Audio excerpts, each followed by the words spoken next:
Broadcasting from the business capital of the world, this is the Podcast Business News Network.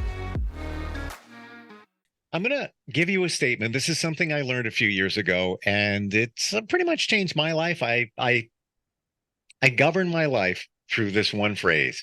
All I need is within me now. All I need is within me now. What does that mean? You can change your life, change your health, everything. You've been designed with everything you need, but you need to be able to access it, tap into it, use it as a resource. There's where the challenge comes in. If you have the right mindset, you're pretty much there, at least halfway there.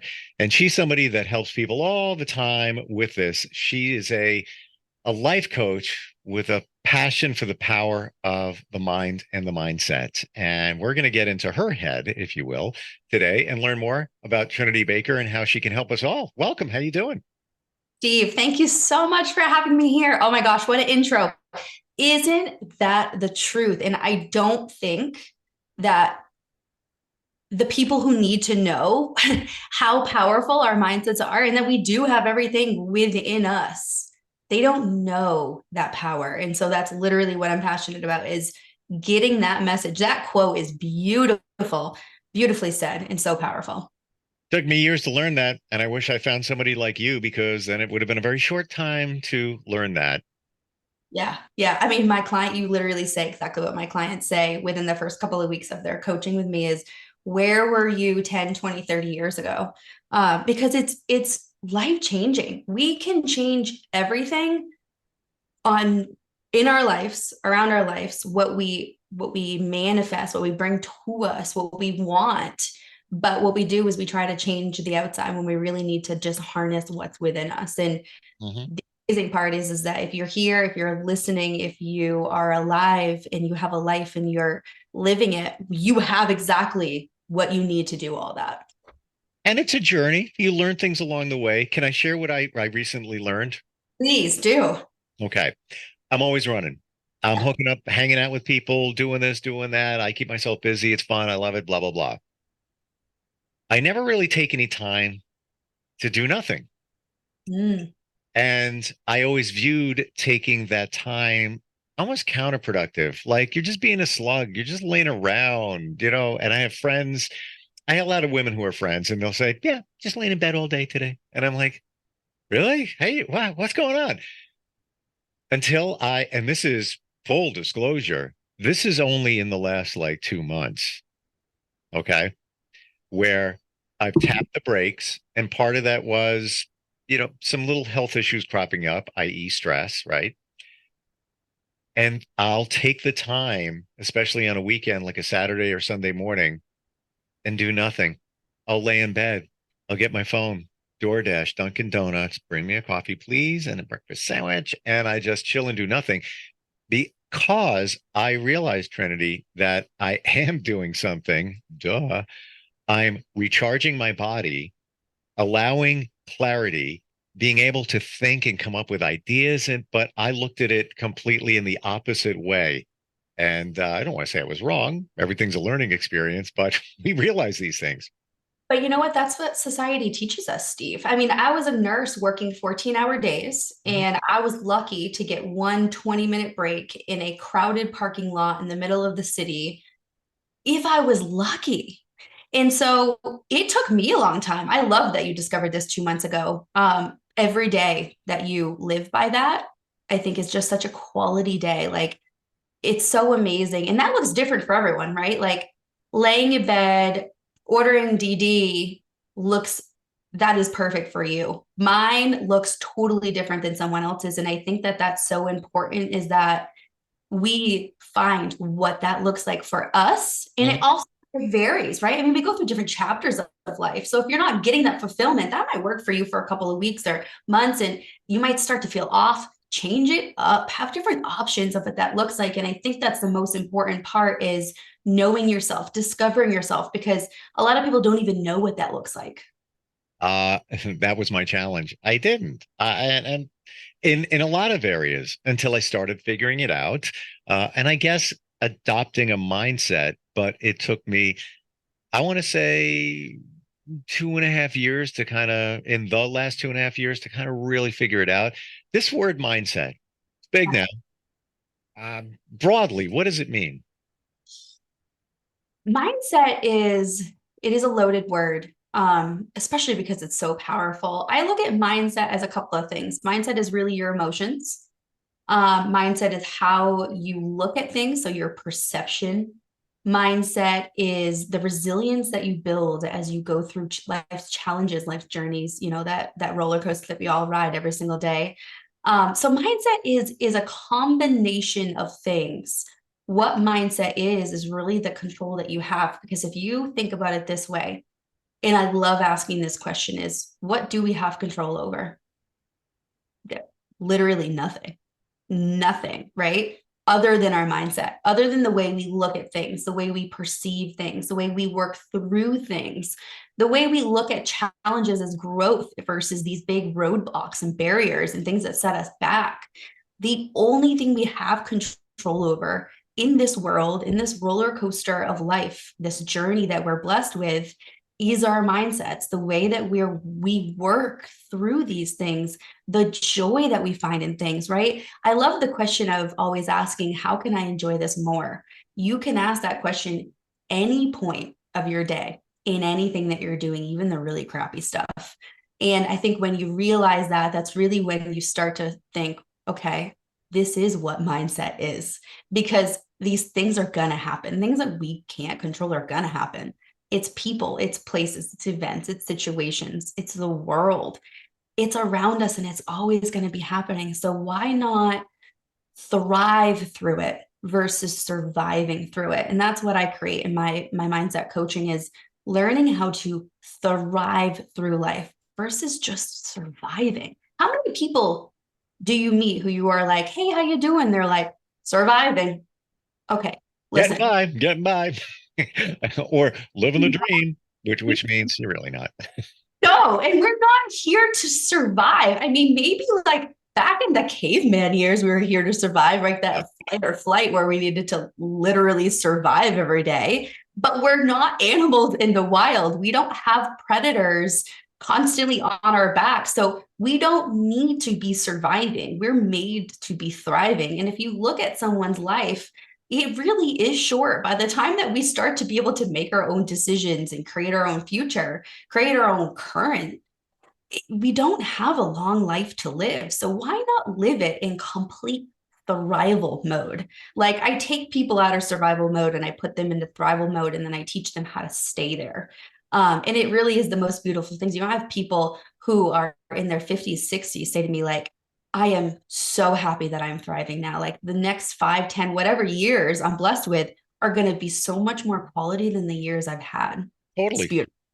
Yeah, it's if you look at it, the 70 is the new 50, 60 is the new 40. And if you look at it astrologically, if you're between the ages of 57 and I believe it's like 61, 62, it's called a second return. So it's almost like your second life is starting over again. Um, I want to go back to what you said a second ago, Yeah. in that thinking about how you can enjoy this more situation, you're at an event. Is that a good way to look at things, or does that also set you up for, I'm never satisfied? It can always be better. It can always be better. What are your thoughts? I think that it's a slippery slope. I think it depends what mindset you have. If you have a growth, blessed gratitude mindset, it sends you down a path of gratitude, like even more gratitude. Like, I might be, you can, because you can take this at any situation, right? You might be in a really great situation where you're like around family and friends and you're just at awe and you want to experience even more of that gratitude and abundance and blessing feeling. That's a great way to ask yourself, how can I enjoy this more? You might be in a crappy situation where you're like, oh, I'm really dreading doing something, right? And when I ask myself that, I'm thinking, how can I enjoy this more? That's usually like, what do I have control over here? Can I change the space that I'm doing this task?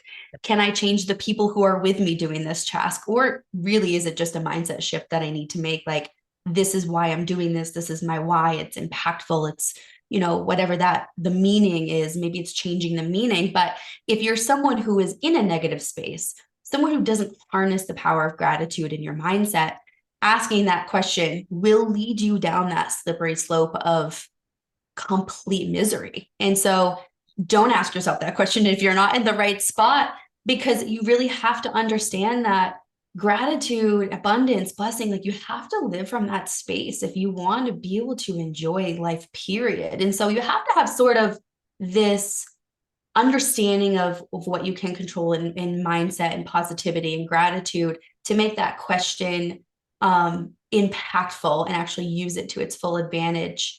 But if you are someone who you use that question and you kind of go down that slippery slope, it also might be like this key where you can like start to make that own little path of, like I said, small little shifts that actually make you enjoy doing something.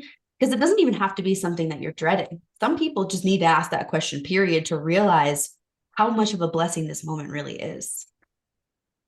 I am thinking in my mind ever since you said it that we can't control anything except our mind. And I know that, but in my mind, I'm trying to see if there is something. So as you said it, I'm flicks are going through visuals.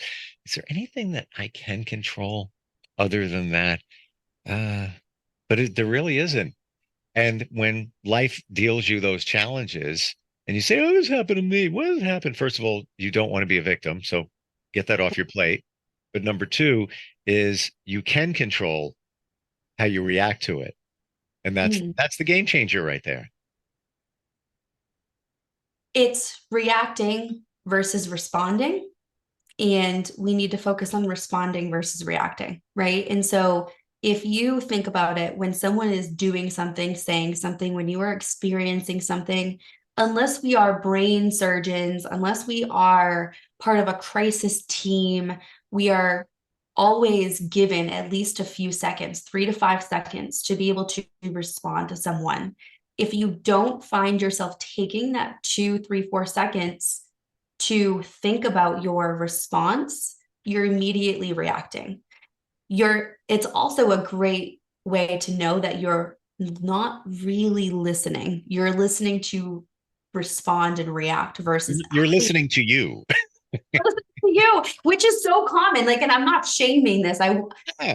about this because I want people to know that this is this common. That voice that's in your head, listening to yourself, like it's real. We have to be able to calm that inner chatter in order to step into our true selves. Like our true selves are camouflaged, are pushed down, are minimized by that inner chatter that everything creates around us, like that comparison and all negative thinking, why me, the self-doubt, that just makes that inner voice, that inner chatter so much louder. Yeah.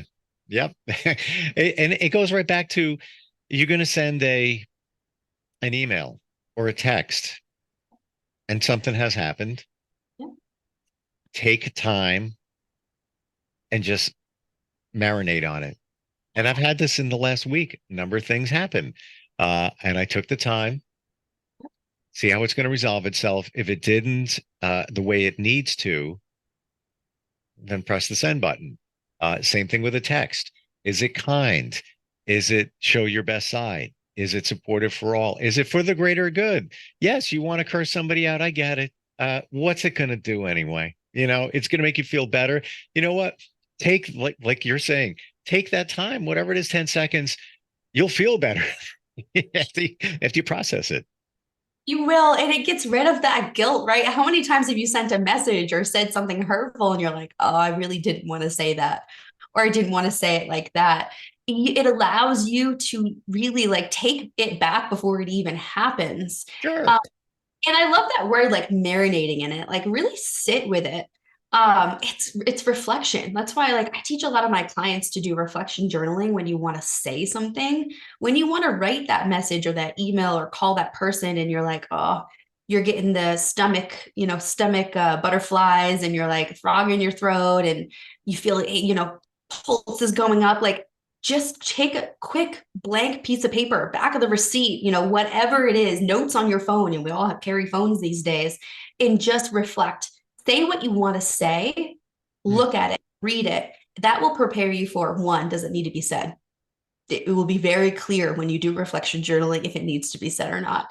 Doesn't need to be said in a different way. Number two. And number three, is this really my true self? I Mm. love asking my clients that, and I love asking myself that. Is this really coming from me, or is this coming from that doubt, that fear, that hurt, that resentment, which is not our true selves? And so if you can answer the question, yes, is this your true self, then go for it. But if you can't, then hold on, reflect. And sometimes it takes days. Sometimes it Oh, takes. yeah, yeah. But guess what? Even if you're right, even if somebody did something, they continually to do something that's just not correct, and for the greater good, not just for one person. Even if you are right, you'll be more right if you take, like you're saying, the time to just sit, lean back on it. Do you really need to type fast and hit the send button? Do you really need to do that at that moment? Probably not. I'm going to say most likely you don't. Yeah, and every time you take, it's one step at a time, right? I think like society teaches us we have to take this 0 to 100 strategy. 0 to 100 doesn't work. How many times have you like done a 0 to 100 diet or done a 0 to 100 lifestyle? It doesn't work, right? So just take one step at a time. And at this point, one step at a time in this situation looks like recognizing this is an opportunity, taking that step. Then you're building that muscle. That's really becoming your true self, is like, I am now a type of person that takes the time to respond versus react. Mhm. Now, you also need to give yourself grace in those moments where you may react. We are all human. We're not these robots that we can just program. We Yep. come with traumas and history that does cause reactions. And so my favorite word is grace. Give yourself grace. When it happens, give yourself grace. There's no point in beating ourselves up for the things that we can't take back and can't control, right? But we can move forward. And when you give yourself grace, you're giving yourself motivation to move forward from that and learn, versus when you beat yourself up, you're going to feel immediate shame. And that's not good for anyone. Mm. You you said that you were a nurse for a lot of years. I detect that it was kind of unfulfilling, especially when you had a 15-minute break in between. And there's a lot going on. I'm detecting also you're an empath, so you connect with people. Tell us about your journey. Yeah. Oh, it's such a beautiful journey. And it's not beautiful in a way that was perfect. It's beautiful in a way that was very imperfect. Yeah, I was a nurse for like 13, 14 years, still am a nurse. I still carry my license and I still do what I choose to do versus what I feel like I have to do. Because I am that person. I really want to make that impact. And when I became a nurse, that's what I wanted to do. I wanted to make this huge impact. I wasn't sure how, I wasn't sure what that looked like. But I was very clear I wanted to make an impact. And unfortunately, I tried many different fields of nursing and I never really felt like I was making that massive impact that I wanted to make. I was changing lives, but I wasn't making that major impact that I wanted to make. And one of my last experiences in nursing was psychiatric nursing. And I've always had this passion for mental health. I come from a family that is just peppered with mental health issues. And so I really wanted to understand that. I wanted to work into it. So I did. I was in a psychiatric hospital, Maine's largest state psychiatric hospital.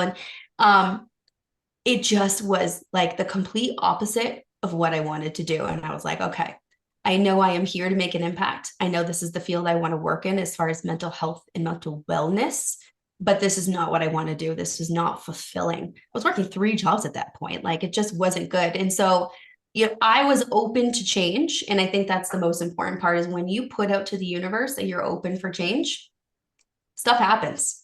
Universe makes stuff happen, whatever higher power you believe in, right? And so that's exactly what it did. It led me down a new journey. I was open to the new journey because I wasn't closed-minded in saying, okay, well, I got 30K in nursing debt. I got to stay in this career. I was totally open. I was very unhappy. So that's why I was totally open, like just show me the road. And that's what it did. And so over the last 4 years, I really dived deep into different opportunities.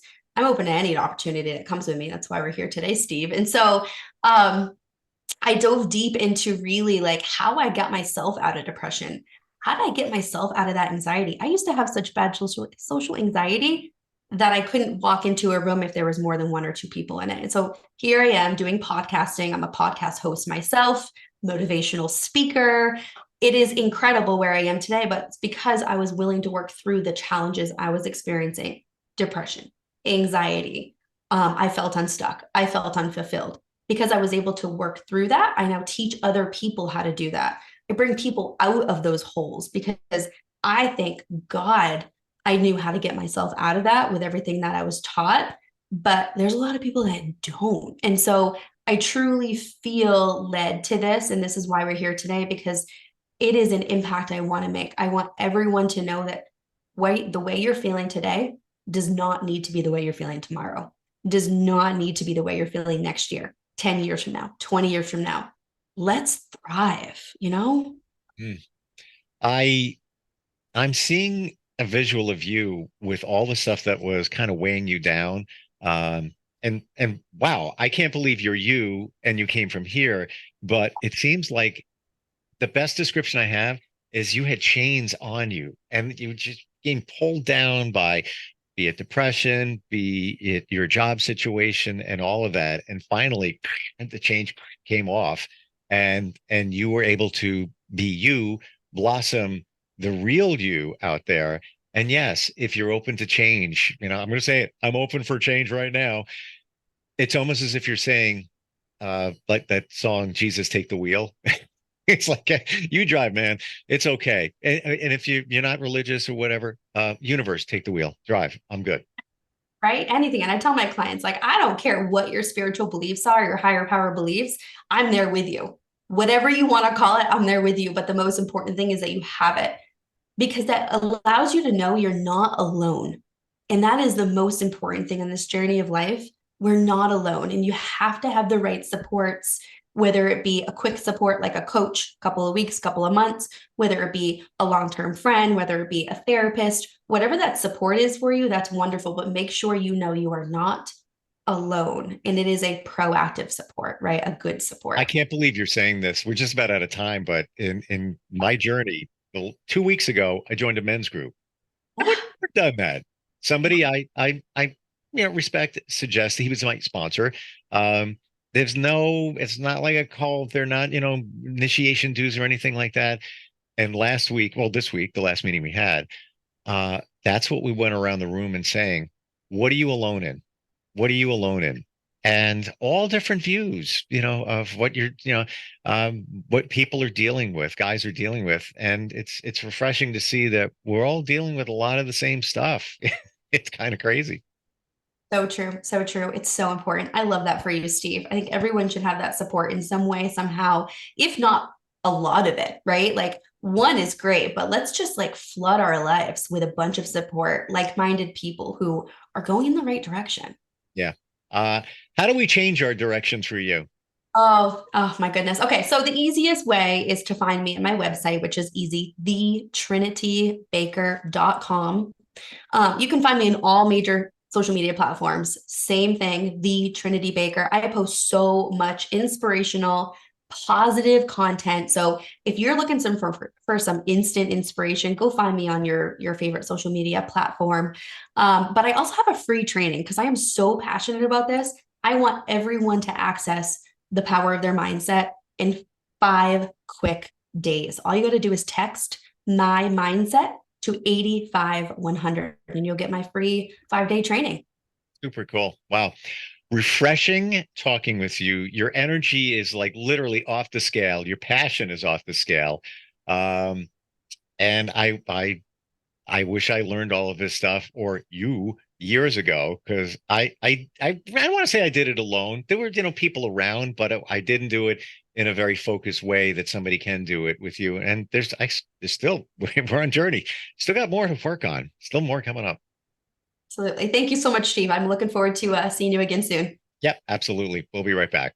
Are you looking for even more of the podcasts and hosts that you love? The Podcast Business News Network is proud to announce that you now have even more ways to listen live. Check out the MyTuner Radio, online radio box, and Simple Radio apps on iOS and Android, or find us online. Search for Business News Network on mytuner-radio.com or search Podcast Business News Network on streama.com and onlineradiobox.com/US. Take your podcast on the go and don't miss a minute of the action.